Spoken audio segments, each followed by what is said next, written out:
بسم الله الرحمن الرحيم والحمد لله رب العالمين والصلاة والسلام على أفضل الأنبياء والمرسلين حبيب إله العالمين أبي القاسم المصطفى محمد اللهم صل على محمد وعلى أهل بيته الطيبين الطاهرين المعصومين المنتجبين أما بعد. Respected brothers and sisters, Assalamu alaikum wa rahmatullahi wa barakatuh. It is my pleasure and honor to be in the service of Ahlul Bayt with your wonderful community once again. Inshallah, over the next few nights, let us try to together gain what is essentially all of our niyyah, inshallah, which is qurbatun lillahi ta'ala. And how do we do that? Through the hadith of Thaqalain, Kitab Allah wa Inshallah, Shahr Ramadan is that month الذي أنزل فيه القرآن. We will try to be giving a little bit more focus on the Quran than in other parts of the year, because that is the haqq of this month.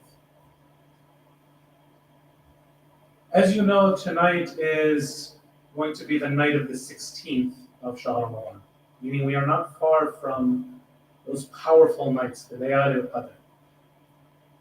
And in the Layal al-Qadr, you have a very significant man dying, and that is none other than Imam Ali ibn Abi Talib sallallahu alaihi wasallam.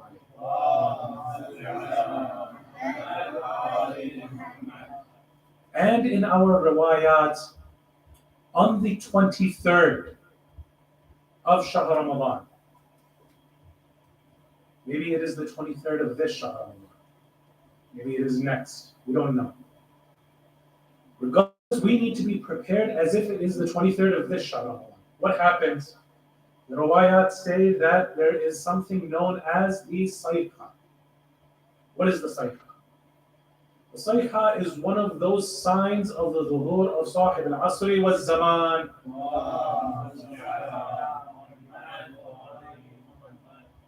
And the sayha is basically this announcement.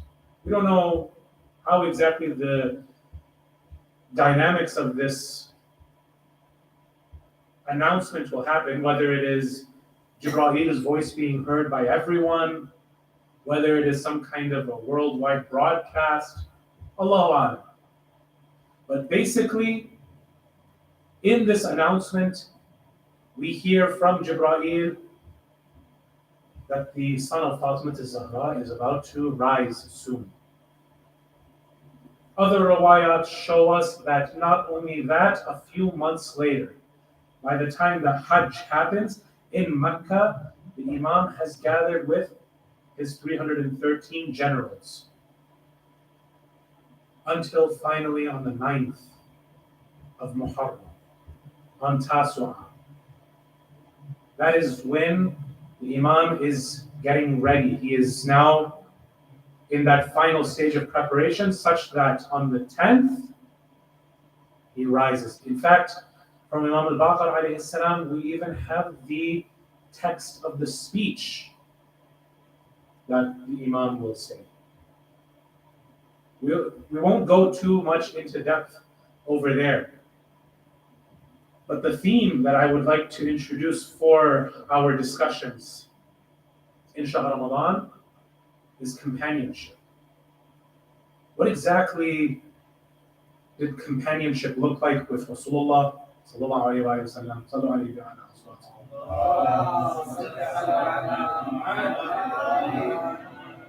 What does companionship look like with the master of this night, the one whose birth we are going to be commemorating last night, tonight, Imam Hassan al-Mushtaba? What does companionship look like with his younger brother, Sayyid al-Shuhada, in order so that we can start to prepare ourselves?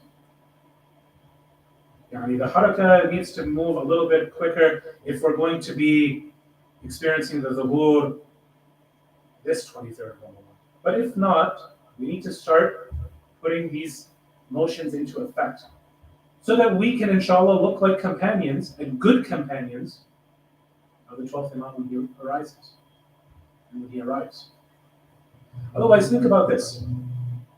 There are many who saw and lived with Imam Hussein during this 10 years of Imam. How many of them are actually called the Ashab of Hussein? How many? 72 is the colloquial figure, right? Count the women, 100 and something, right? 100 and some change. From the beginning of his movement from Medina to Mecca, from Mecca to Kufa, of course, Kufa was the original destination. There were many who started the journey with Imam Hussein, but there were a couple of times where he would stop, he would blow out the candle, and he would say, some of you have families, some of you have businesses to tend to. Go and wrap things up, tie up those loose ends, those knots, and come back to me. We'll be here. Here is the journey. I will be here. I will meet you here. But whenever they would leave, not only would they know, the Imam would know as well. Imam Hussein would know. They're gone. They just needed the excuse so that they didn't want to say that they were scared, but they had to get going. They didn't want to actually fulfill their. Until finally we see those final 72.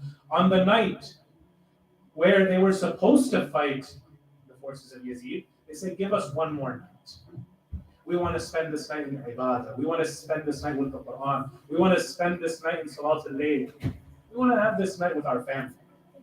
In that final night, I don't want to go too far, not into Imam Sahib al-Asr al-Zaman or into Imam Sayyid al-Shuhada. We don't want to go too in depth with either of these. We want to go into the actual crux, the meat of our topic. But when they actually have that night to themselves, what does Imam Hussein do? He does it again. He goes and blows out the candle and he says, go. You have families. You have things to do in this life. They want me. They don't want you. And those final 72, those who had been selected from the, we're not saying that the rest were not cream of the crop, but this is the elites. These are the people who are going to change the world. These are the people who history will remember forever. What do they say to the Imam? That even if we die 1,000 times, we will keep on coming back to fight with you. That's what we want to become. One final note when we talk about the dhuhur of the Imam.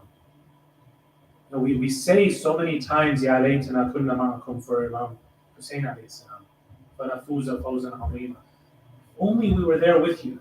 We would have attained such a certain victory by being firm alongside you. And then we go and also pray for the Imam of our time to come back. And that's good. This is what Imam wants us to do. He says, your salvation is in praying for my reappearance. But I don't think most of us realize that life will get tougher, not easier with the Imam. Many of us think, if the Imam only would come back, then we wouldn't have to deal with this tyrant, we wouldn't have to deal with this political system, we wouldn't have to deal with this economic system, interest, this and that. We wouldn't have to deal with this dhillah. We wouldn't have to deal with this kind of humiliation. The Imam would come and solve all of this kind of stuff. But Imam isn't, Hogwarts professor or something like that, where he waves a wand and khalas, it's all done. The Imam, of course, has Allah at his side. We are not just spectators who are watching through a glass. We have to be present. We have to be willing to help. The Holy Prophet Muhammad sallallahu alaihi wasallam had many different purposes during his mission. One of which was to reclaim Mecca and purify the Kaaba of all of these filthy mushrik idols and the perverted, rites and rituals that they had taken from Prophet Ibrahim, but then they had, introduced their own mirch and masala, going around the Kaaba without any clothes, and sacrificing, humans sometimes, and eating weird things. All of these things have to go. And inshallah, over the next few nights, we will be examining the Treaty of Hudaybiyah. We'll be of Hudaybiyah as the nights progress. But once we get there, what is Rasulullah's mission? It's to go and reclaim the Kaaba. Rasulullah sees a dream, and this dream is twofold. And this dream is mentioned in Surah Al-Fatiha. He sees, I am performing Umrah, and my head is shaved. I am shaving my head. So the dream has two meanings. A, you are walking into Mecca. You're not welcome in Mecca, but somehow you get into Mecca, meaning you have somehow overcome their opposition. Second, you are shaving your head, meaning you have successfully completed the Umrah. Now, Rasulullah doesn't say, therefore, let's go. He says, I want to do Umrah. What do most of the companions think? Okay, fine. It means that this year we're going to complete our Umrah. Let's go. When things don't happen exactly according to plan, how many of their faith is tested? How many munafiqeen are exposed? We think that things will get very, very easy when the Imam of our time comes back. We don't know how exactly Allah will test us to see who's really sincere. After all, Surah Al-Ankabut, we'll read inshallah Surah Al-Ankabut in the night of the 23rd.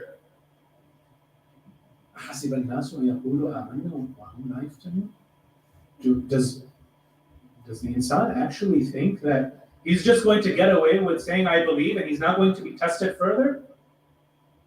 What makes us think that this Imam is going to be different from the previous prophets and Imams? What makes us think that we will not be tried and tested? What makes us think that we're just going to be living in some kind of a utopia? It's not how it's been in the past. And many of us might be tried in times of extreme tension. And so that's what I want the theme and the atmosphere to be amongst us as we discuss and we analyze the events that happened with Rasulullah. That way we can go and take lessons from these companions and so-called companions and use them to inculcate the true identity of a Sahaba, of Sahaba Rasulullah. Sallu ala Muhammad wa ala Muhammad.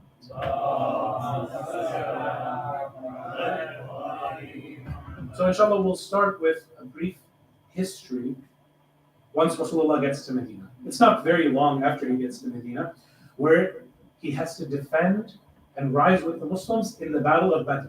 Now in the Battle of Badr, there were 82 Muhajirun and 231 of the Ansar. So how many is that total? 313. 313 from the Muslim side versus 900 to 1,000 of the Quraysh. And the Muslims win. Go to the next year, and you have the Battle of Uhud. Where the Battle of Badr was a huge, enthusiastic boost in morale to the Muslims. The Battle of Uhud was a demoralization for the Muslims. They were not ready to experience defeat. Many of them, especially from the Ansar, had heard from the Jews, and this is something that's recorded in Surah Al-Baqarah, that the Jews used to go and boast anytime that they would lose a war. Aus and the Khazraj, they would be fighting amongst each other, and the Jews would be on this side, and the Jews would be on this side. Different tribes and factions of the Jews. And once one of them loses, they say, just you wait.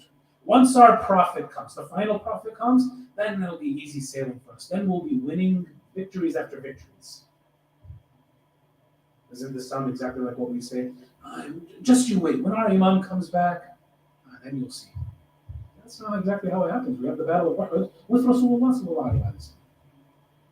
So it's not going to be all victories, maybe. Maybe it's not even going to be all battles. Just like with Hudaybiyah. With Hudaybiyah, was it a battle or was it a treaty? With Imam Hassan, we're going to examine whether these claims of Imam al-Hassan are true or not, whether he was a pacifist Imam, whether he was an easygoing Imam, whether he was an Imam who just wanted to sit around and relax, while his brother Imam Hussein, he was the one who wanted to do revolutions. Many of us think, Imam Mahdi, he's just going to come and he's going to do a revolution. And then we're just going to sit back. We're going to be watching one city after another topple after a city after city. It's just going to be good times from here on out. No.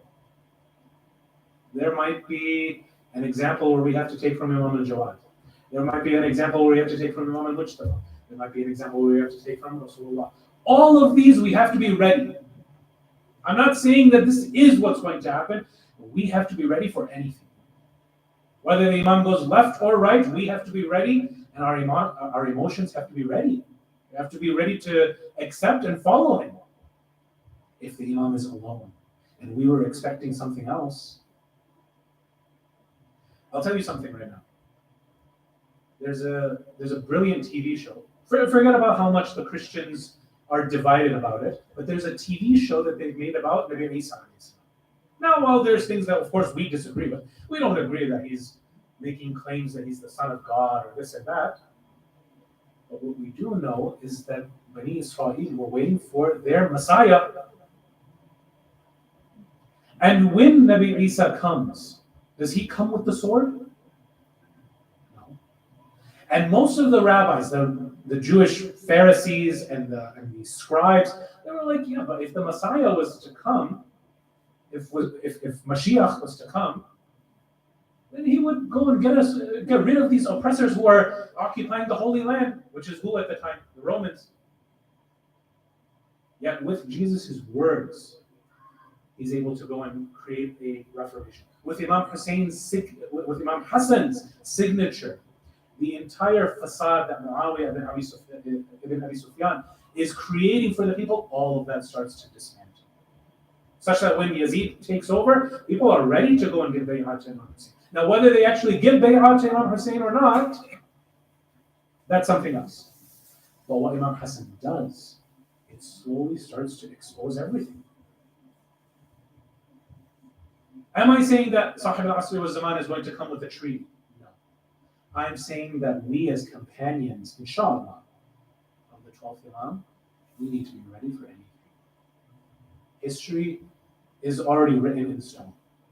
But the future is not written in stone. It could happen this way, it could happen that way. And we can't afford for it to end badly for us. Why? Because Sahib al-Asr wa Zaman has one mission. Just like how Rasulullah has a mission. Rasulullah's mission in the circumstance of Hudaybiyah and later with Fatih Makkah is to clean the Kaaba, is to take back what his grandfather Ibrahim ﷺ had built and what he had made uniquely for Allah subhanahu wa ta'ala. This capital of Islam is supposed to come back and be the capital of Islam. That's Rasulullah's mission. Is it the mission of every single companion who says labbaik to Rasulullah? What's their mission? Their mission is our mission, Jannah. How do you get Jannah? By obeying Allah and obeying His Rasul. How do we get Jannah? If, inshallah, we are lucky enough to see the zuhur of the Imam, by obeying Allah, by obeying His representative, the Imam of the time. If everybody is with me, Sallu ala Muhammad wa ala Muhammad.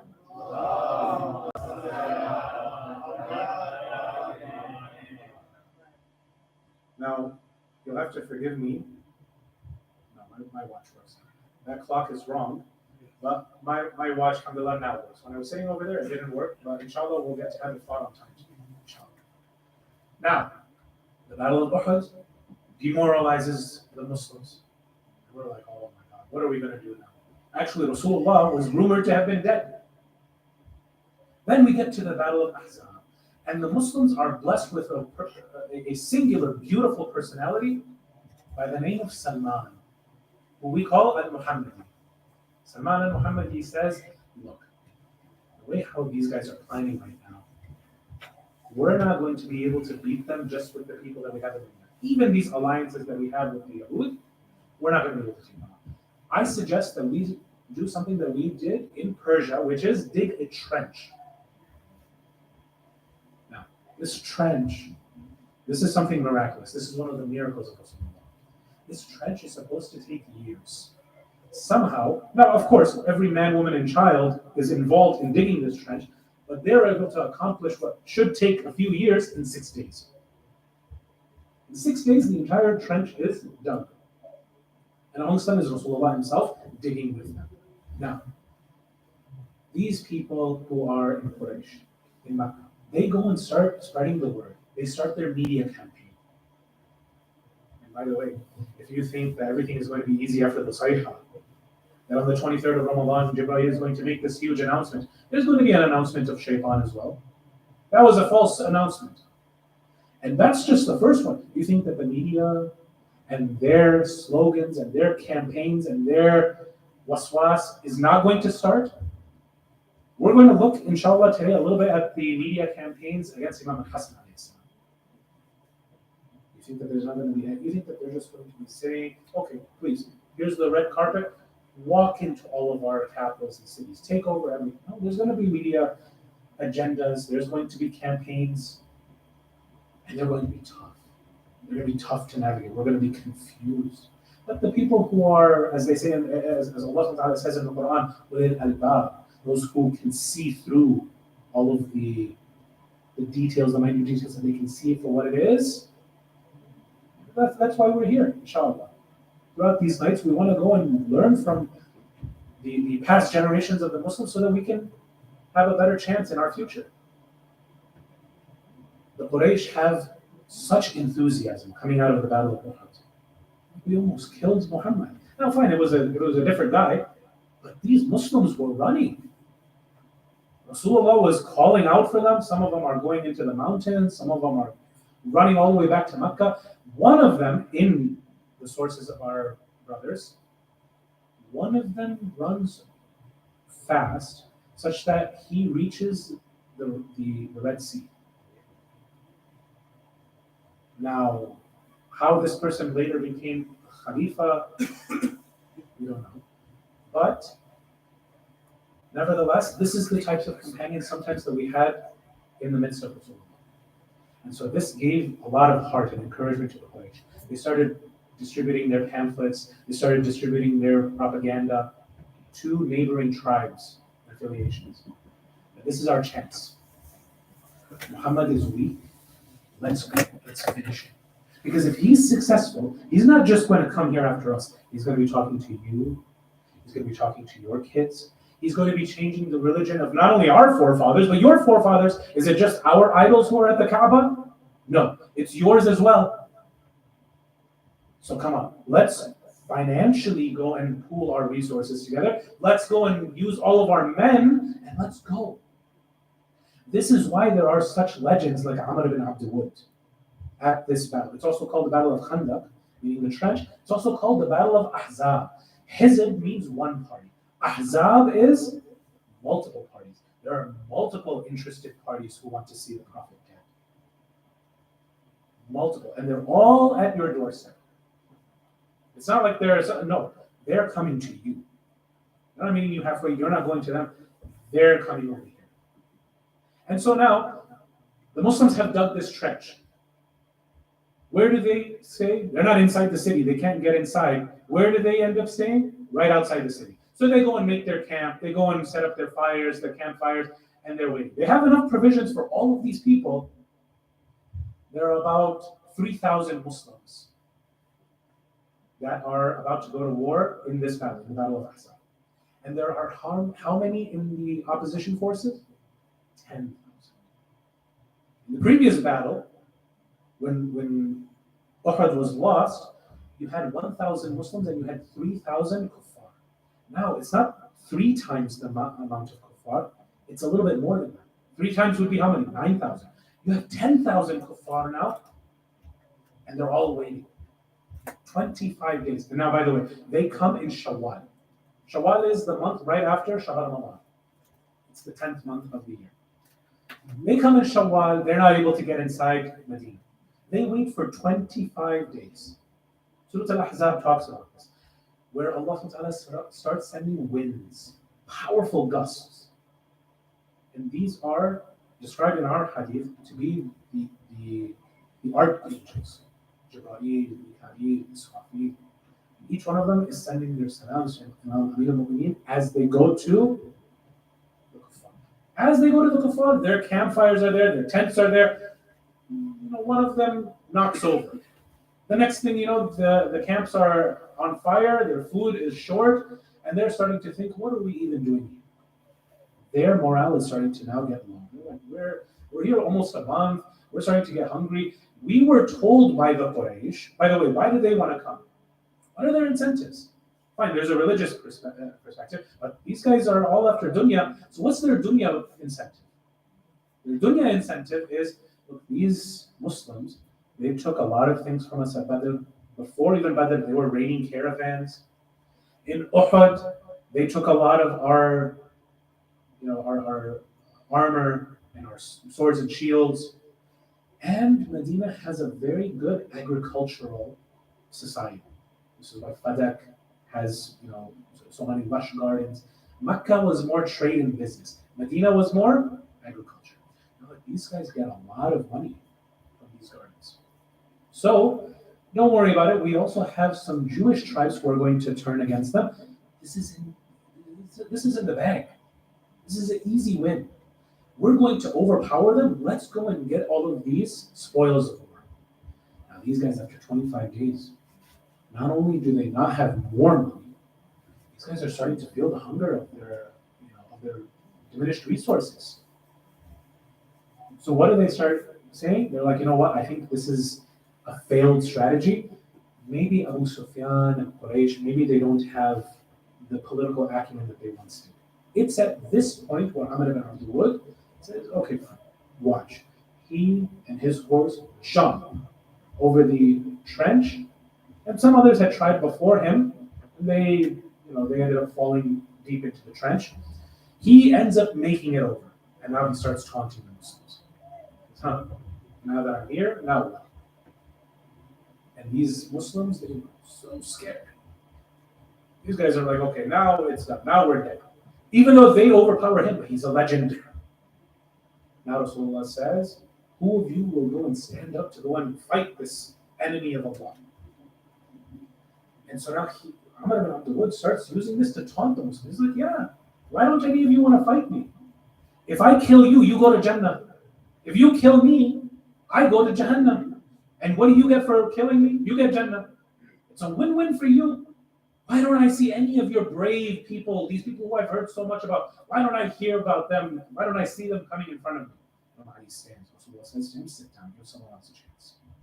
Nobody else does. He says, who will go and represent Islam? Who will defend us? Again, Ali stands up, no one else does. Rasulullah asks him to sit again. The third time, Ali alayhi salam is given the permission. He is told by Rasulullah, go. And of course, the rest is history. Imam Ali alayhi salam overpowers Amr ibn Abdul and wins. But the Muslims are still shell-shocked. Throughout Medina, this siege was almost successful. Had it not been for Salman's, suggestion about the trench, had it not been for the courageous victory of Ali ibn Abi Talib, Islam would have ended that day.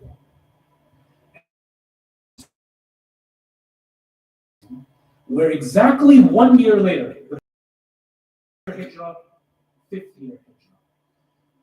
Now, in the 6th year after Hijrah, in Shawwal, when did these guys come last year? Shawwal. And they stayed for 25 days. So meaning they're there around Dhul Qa'dah, which is the 11th month. Shawwal is the 10th month. Dhul Qa'dah is the 11th. The Quraysh were there at their doorstep. Rasulullah sees a dream. Let's go to Umrah.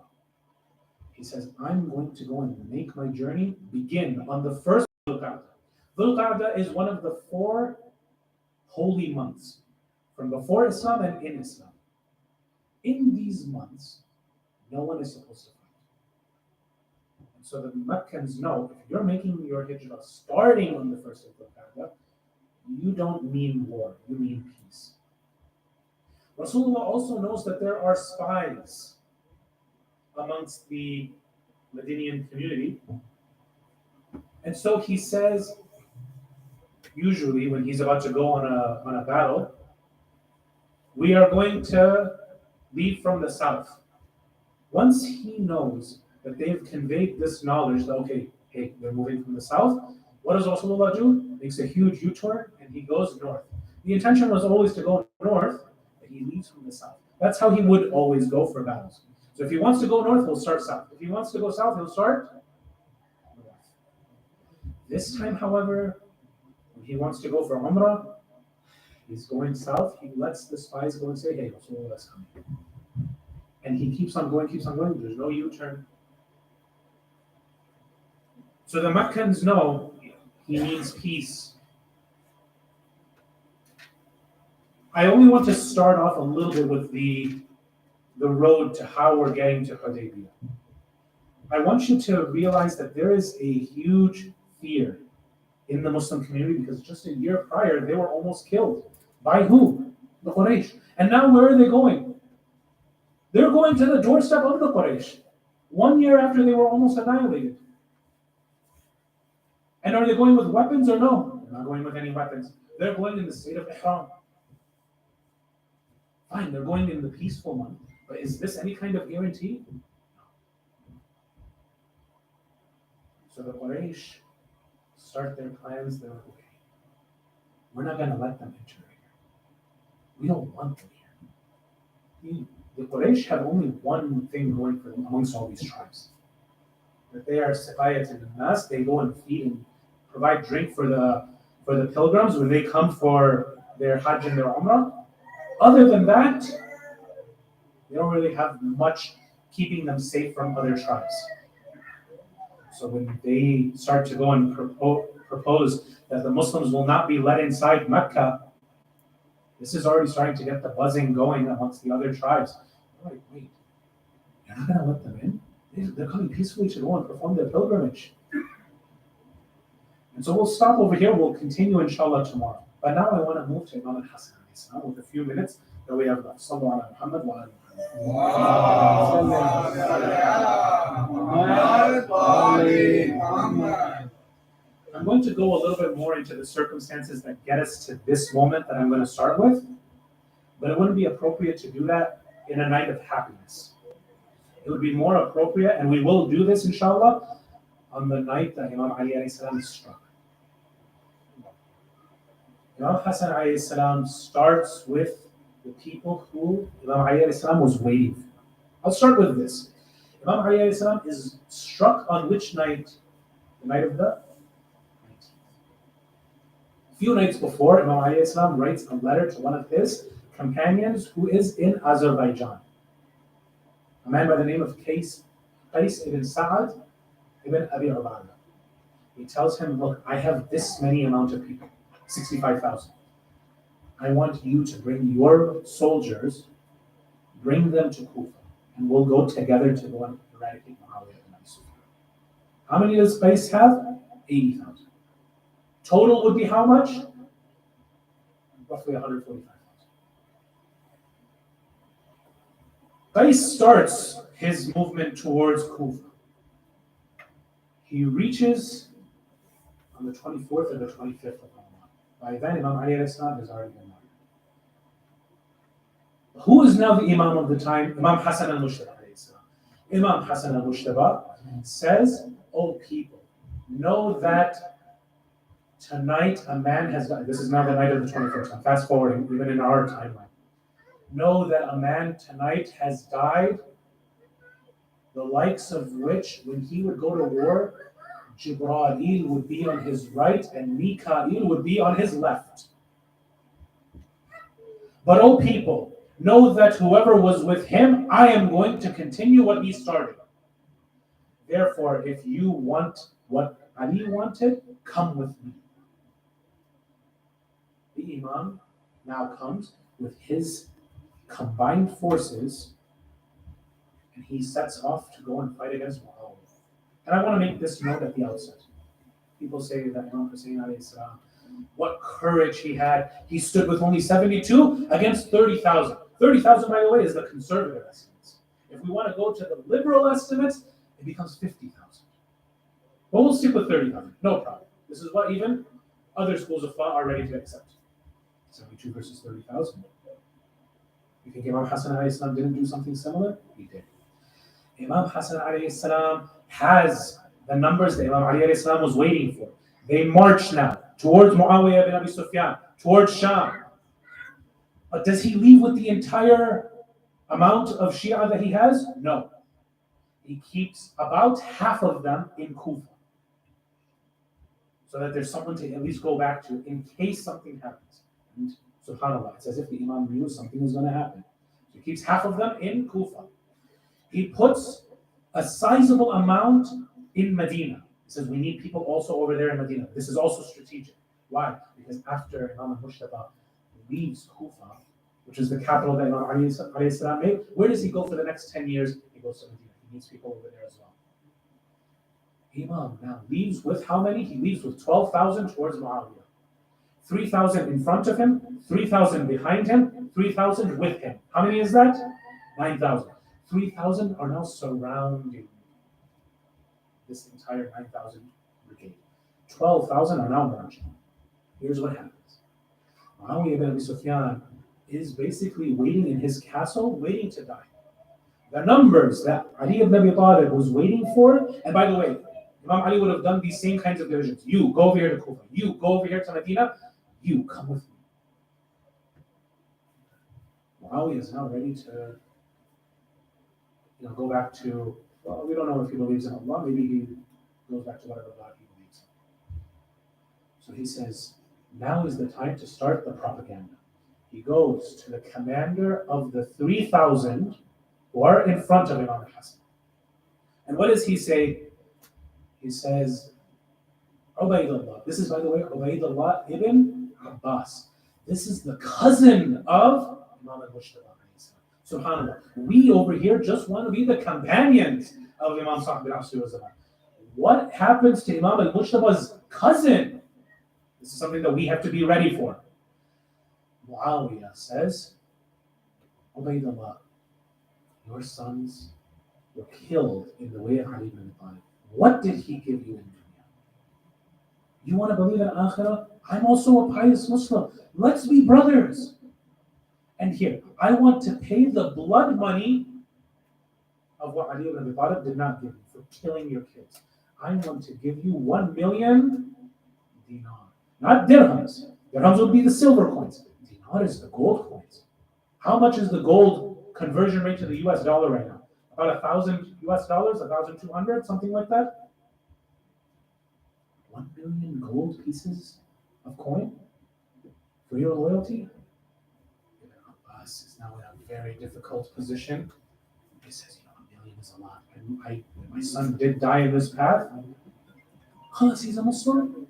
He ends up taking it. 3,000, along with Ibn Abbas, move them now over here to the position of being under the banner of Muawiyah. How many are now left with the Imam? 9,000. Now it comes time to go and send a letter from Muawiyah to the general of the 3,000 who are behind Imam. And what does he say to them? This is a forged letter, forged with the signature of the Imam. He says, Muawiyah and Al-Hasan are brothers. They have decided to reconcile, and there's not going to be a war anymore. These 3,000, they're confused. They're like, okay, well, I guess we'll just go back home. They abandoned Imam. The 3,000 who are now around Imam al-Mujtaba, they're starting to get anxious because they saw all this happen with the 3,000 from behind. They're like, what's happening over here? Imam al-Mujtaba sees all of this happening and he says, okay, we're going to pause. We're not going to go forward. We're going to stop over here and we're going to pray our salah. SubhanAllah, what happens as Imam is praying his salah? One of those people, from the remaining people who are left with him, of the 6,000, they feel so frustrated against Imam al-Mujtaba that they go and take out one of the daggers and they stab Imam al-Mujtaba in the back. Imam al-Mujtaba continues his salah. And the final point, brothers and sisters. Why are we saying these in other schools of thought where Imam Hassan and Imam Hussein are young kids and that's all that we know of them? They grew up, they had lives. We have so much to extract from them. This is the man that we are honoring tonight. This is the man who made Rasulullah a grandfather. This is the man who made Imam Islam Abu al-Hasan. He made him a father. And a proud father. This is not someone who Imam Ali is embarrassed about. When Imam Hassan starts to see this is the situation of the people who are around him, you don't know who to trust anymore. There are only him, Imam Hussein, Abu Fadl Abbas, and a few others, the very khas people who are around him. Imam still says, let's go. With these few people, against the 40,000 that Muawiyah ibn Abi Sufyan has waiting for him, is this more or less than the odds that Imam Hussein has with him in Karbala? It's less. So let no one say that Imam Hassan was not brave. He had less that he could trust in this occasion than Imam Hussein. Imam Hussein, at least he had the 72. What does Imam al-Mujtaba have? Imam al-Mujtaba, I'll tell you what he had. He had a betrayal, the likes of which no other Imam had betrayals. As the Imam is now moving, this is the final point, brothers and sisters. Imam al-Mujtaba, weakly, because he's just been stabbed in the back, gets on his horse and he says, let's ride. We'll go. Imam al-Mujtaba is wounded and he's still going? At this point, one of the Khawarij comes into the ranks and he takes a poison dagger and he stabs the thigh of Imam al-Mujtaba. At this point, the Imam is too wounded. He doesn't have enough people. We don't know what's going to happen. Imam al-Mujtaba says, let's pause, let's recollect. At this point, Imam Muawiyah sends a letter. It says, from Khalifa al-Rahman, Muawiyah bin Abi Sufyan, Katib al-Wahi, Hassan, you have two choices. Live or die. What do you want? Imam sends him a letter back. If we, the Ahlul Bayt, had the chance, we would go and make this earth into a paradise on earth. But the people don't even want us right now. Oh, Muawiyah, what are you suggesting? Tell me, what do you want? Muawiyah says, why do you want to be like your father? Why do you want us to end you like we just ended him a few weeks ago? This is a few weeks after the 19th and the 21st of Ramadan in the year 40 after Hijrah. Let's do terms. You suggest the terms, I will sign. Imam al-Mujtaba now suggests the terms, and now we will, inshallah, continue Imam al-Mujtaba as well as Rasulullah in the upcoming months. هذا وآخر دعوانا الحمد لله رب العالمين صلى الله على سيدنا محمد وعلى آله وصحبه